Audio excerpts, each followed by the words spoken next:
The Book of 1 Samuel, Chapter 1. There was a certain man of Ramathaim Zophim of the hill country of Ephraim, whose name was Elkanah, the son of Jeroham, son of Elihu, son of Tohu, son of Zuph, an Ephrathite. He had 2 wives. The name of the one was Hannah, and the name of the other was Peninnah. And Peninnah had children, but Hannah had no children. Now this man used to go up year by year from his city to worship and to sacrifice to the Lord of hosts at Shiloh, where the 2 sons of Eli, Hophni and Phinehas, were priests of the Lord. On the day when Elkanah sacrificed, he would give portions to Peninnah his wife, and to all her sons and daughters. But to Hannah he gave a double portion, because he loved her, though the Lord had closed her womb. And her rival used to provoke her grievously, to irritate her, because the Lord had closed her womb. So it went on year by year. As often as she went up to the house of the Lord, she used to provoke her. Therefore Hannah wept and would not eat. And Elkanah her husband said to her, "Hannah, why do you weep? And why do you not eat? And why is your heart sad? Am I not more to you than 10 sons?" After they had eaten and drunk in Shiloh, Hannah rose. Now Eli the priest was sitting on the seat beside the doorpost of the temple of the Lord. She was deeply distressed and prayed to the Lord and wept bitterly.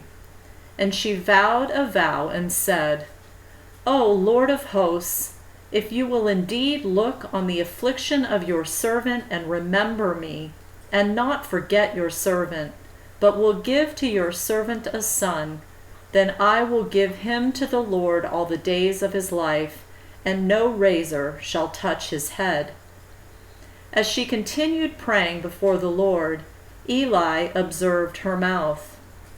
Hannah was speaking in her heart, only her lips moved and her voice was not heard. Therefore Eli took her to be drunken. And Eli said to her, "How long will you go on being drunk? Put your wine away from you." But Hannah answered, "No, my lord, I am a woman troubled in spirit. I have drunk neither wine nor strong drink, but I have been pouring out my soul before the Lord. Do not regard your servant as a worthless woman, for all along I have been speaking out of my great anxiety and vexation." Then Eli answered, "Go in peace, and the God of Israel grant your petition that you have made to him." And she said, "Let your servant find favor in your eyes." Then the woman went her way and ate, and her face was no longer sad. They rose early in the morning and worshipped before the Lord. Then they went back to their house at Ramah. And Elkanah knew Hannah his wife, and the Lord remembered her. And in due time Hannah conceived and bore a son, and she called his name Samuel, for she said, "I have asked for him from the Lord." The man Elkanah and all his house went up to offer to the Lord the yearly sacrifice and to pay his vow. But Hannah did not go up, for she said to her husband, "As soon as the child is weaned, I will bring him, so that he may appear in the presence of the Lord and dwell there forever." Elkanah, her husband, said to her, "Do what seems best to you. Wait until you have weaned him. Only may the Lord establish his word." So the woman remained and nursed her son until she weaned him. And when she had weaned him, she took him up with her along with a 3-year-old bull, an ephah of flour, and a skin of wine, and she brought him to the house of the Lord at Shiloh. And the child was young. Then they slaughtered the bull, and they brought the child to Eli. And she said, O my Lord, as you live, my Lord, I am the woman who was standing here in your presence, praying to the Lord. For this child I prayed, and the Lord has granted me my petition that I made to him. Therefore, I have lent him to the Lord. As long as he lives, he is lent to the Lord. And he worshipped the Lord there. Chapter 2. And Hannah prayed and said, My heart exults in the Lord, my horn is exalted in the Lord. My mouth derides my enemies, because I rejoice in your salvation. There is none holy like the Lord, for there is none besides you.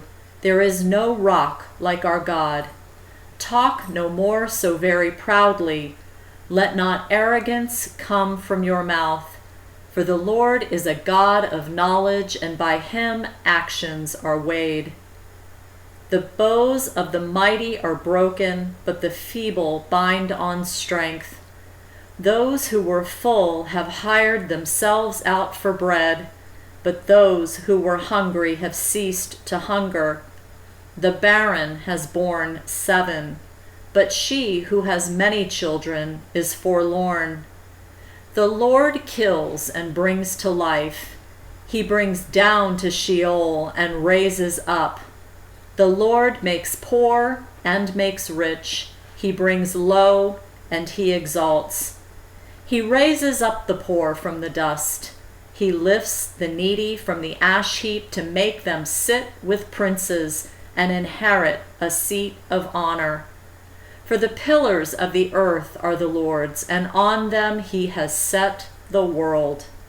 He will guard the feet of his faithful ones, but the wicked shall be cut off in darkness. For not by my might shall a man prevail. The adversaries of the Lord shall be broken to pieces. Against them he will thunder in heaven. The Lord will judge the ends of the earth. He will give strength to his king and exalt the horn of his anointed. Then Elkanah went home to Ramah, and the boy was ministering to the Lord in the presence of Eli the priest. Now the sons of Eli were worthless men. They did not know the Lord.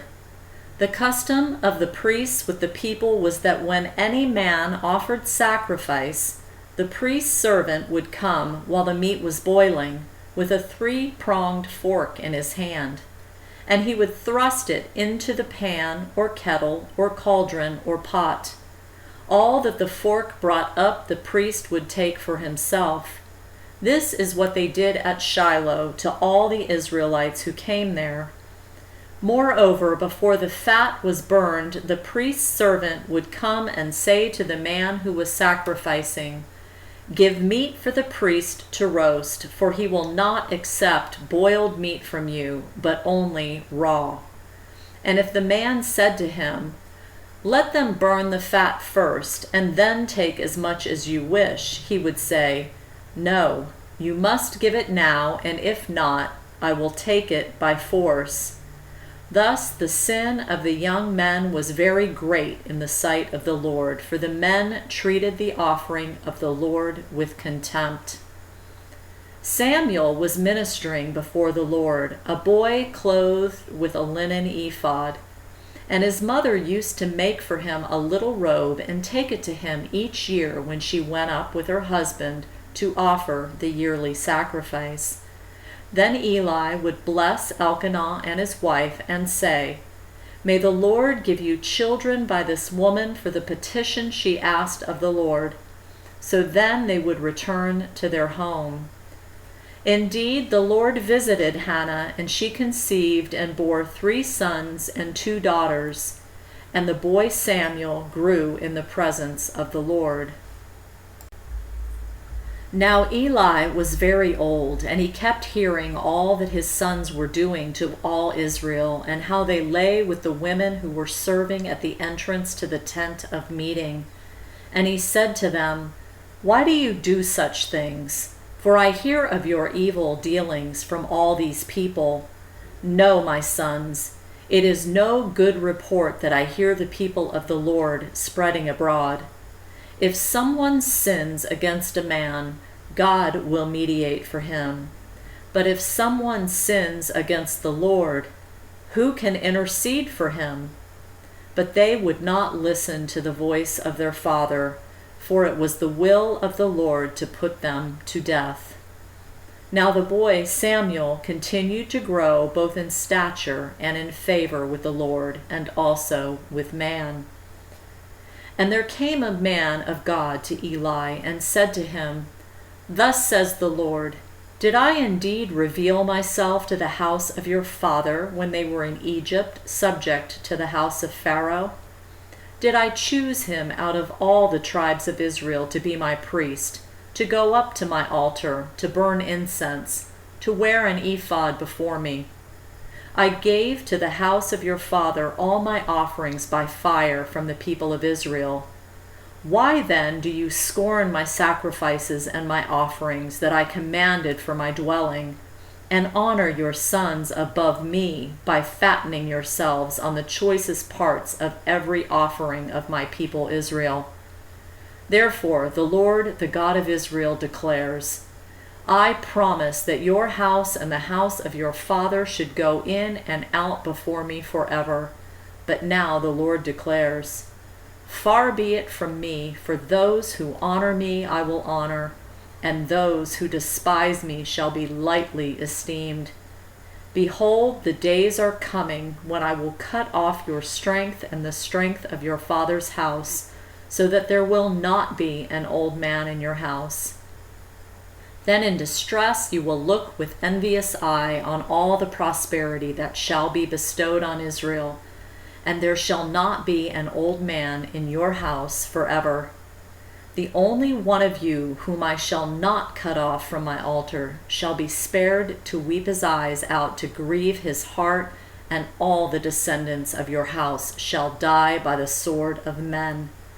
And this that shall come upon your two sons, Hophni and Phinehas, shall be the sign to you. Both of them shall die on the same day.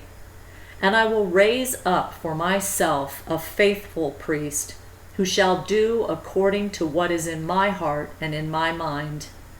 And I will build him a sure house, and he shall go in and out before my anointed forever. And everyone who is left in your house shall come to implore him for a piece of silver or a loaf of bread, and shall say, Please, put me in one of the priest's places, that I may eat a morsel of bread. Chapter 3. Now the boy Samuel was ministering to the Lord in the presence of Eli, and the word of the Lord was rare in those days. There was no frequent vision. At that time Eli, whose eyesight had begun to grow dim so that he could not see, was lying down in his own place. The lamp of God had not yet gone out, and Samuel was lying down in the temple of the Lord, where the ark of God was.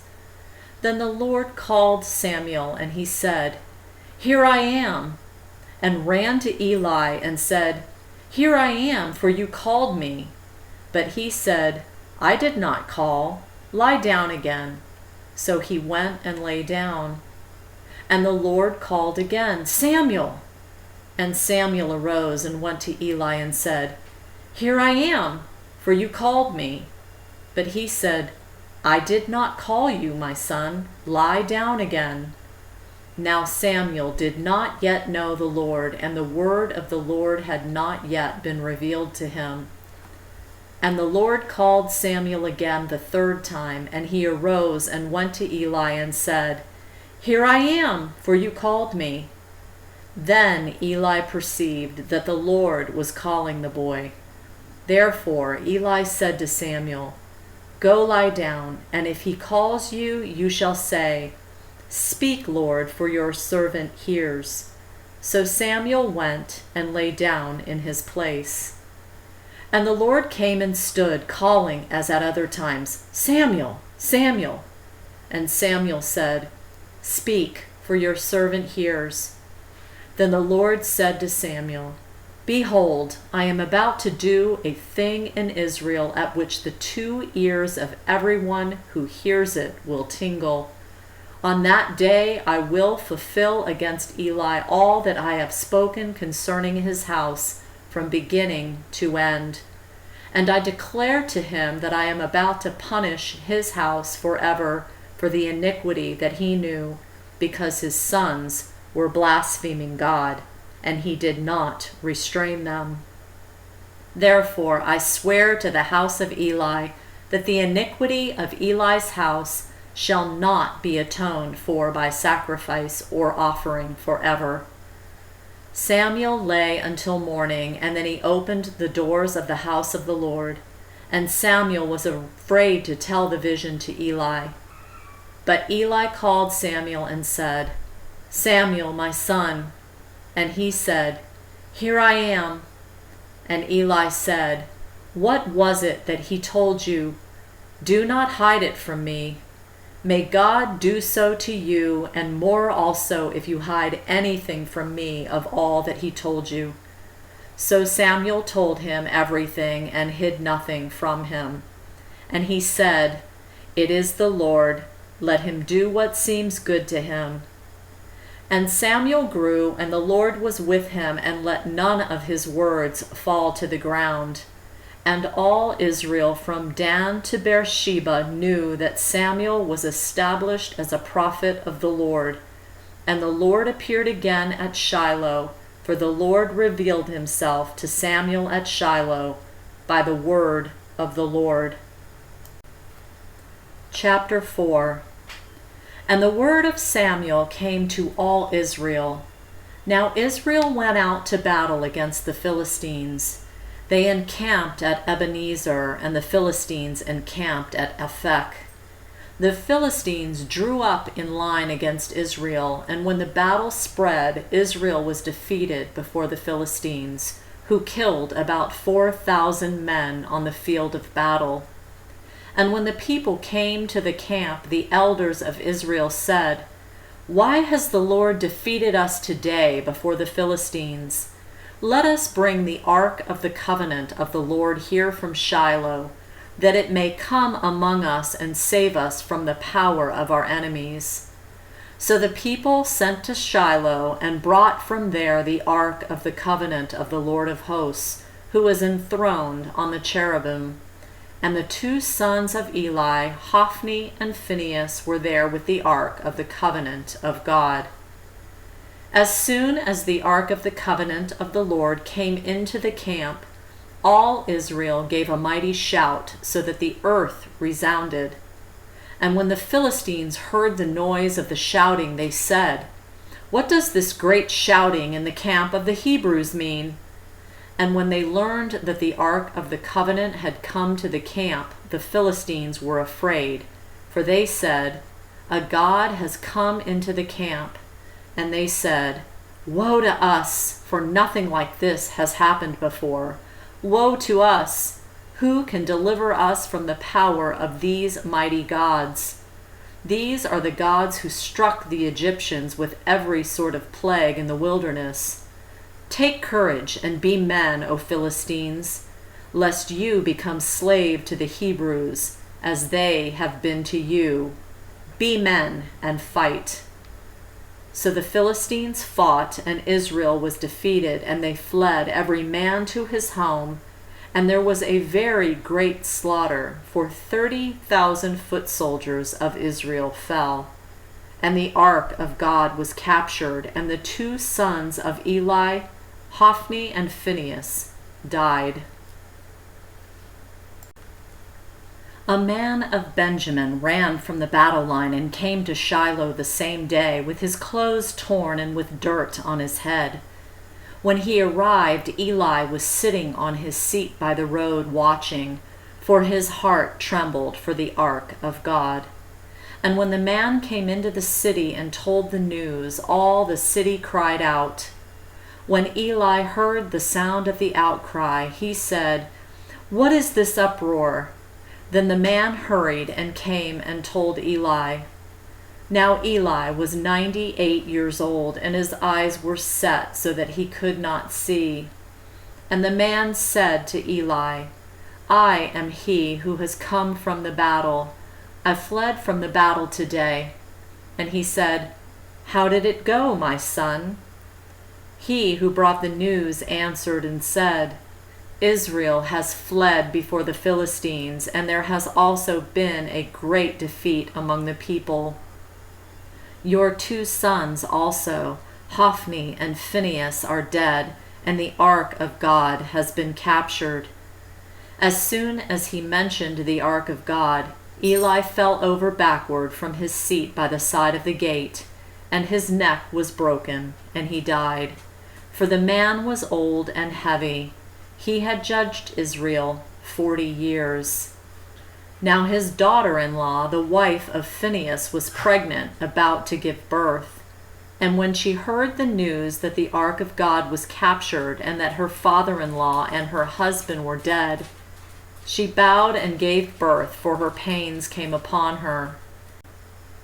And about the time of her death, the woman attending to her said, Do not be afraid, for you have borne a son. But she did not answer or pay attention, and she named the child Ichabod, saying, The glory has departed from Israel, because the ark of God had been captured, and because of her father-in-law and her husband. And she said, The glory has departed from Israel, for the ark of God has been captured. When the Philistines captured the ark of God, they brought it from Ebenezer to Ashdod. Then the Philistines took the ark of God and brought it into the house of Dagon and set it up beside Dagon. And when the people of Ashdod rose early the next day, behold, Dagon had fallen face downward on the ground before the ark of the Lord. So they took Dagon and put him back in his place. But when they rose early on the next morning, behold, Dagon had fallen face downward on the ground before the ark of the Lord, and the head of Dagon and both his hands were lying cut off on the threshold. Only the trunk of Dagon was left to him. This is why the priests of Dagon and all who entered the house of Dagon do not tread on the threshold of Dagon in Ashdod to this day.